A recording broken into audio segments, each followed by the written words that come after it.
এই অচেনা শহরের ভিড়ে আজও আমি একা।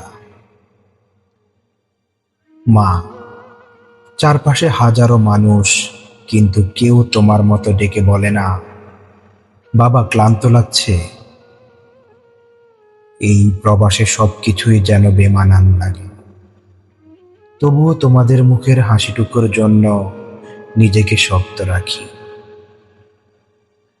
মা, এখানে আকাশটা বড় হলেও আমার বুকটা দিন দিন আরো ছোট হয়ে আসছে। তোমার হাতের সেই ভাতের গন্ধ, দুপুরবেলার ঘুম পাড়ানি গল্প, অসুস্থ হলে কপালে হাত রাখা, কিছুই আর পাই না। শুধু মনে হয় কতদিন হলো তোমার কোলে মাথা রেখে ঘুমাইনি। কতদিন হলো বাবা ডেকে বলল না, কষ্ট করিস না বাবা। মা, প্রতিদিন ফজরের নামাজ পড়ে দোয়া চাই।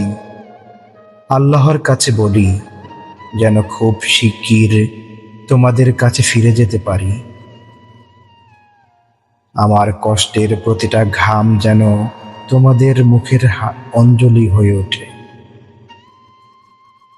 ছোট ভাই বোনদের পড়াশোনার খোঁজ নিও, ওদের বলো ওদের জন্য আমার প্রাণ কাঁদে।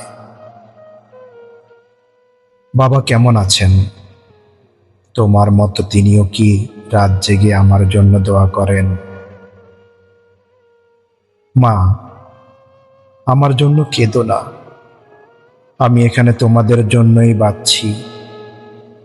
শুধু দোয়া করো যেন প্রবাসের এই রুক্ষ দিনগুলো পেরিয়ে আবার তোমাদের কাছে ফিরতে পারি। সবাইকে আমার সালাম জানিও। তোমার পথ চেয়ে থাকা ছেলে।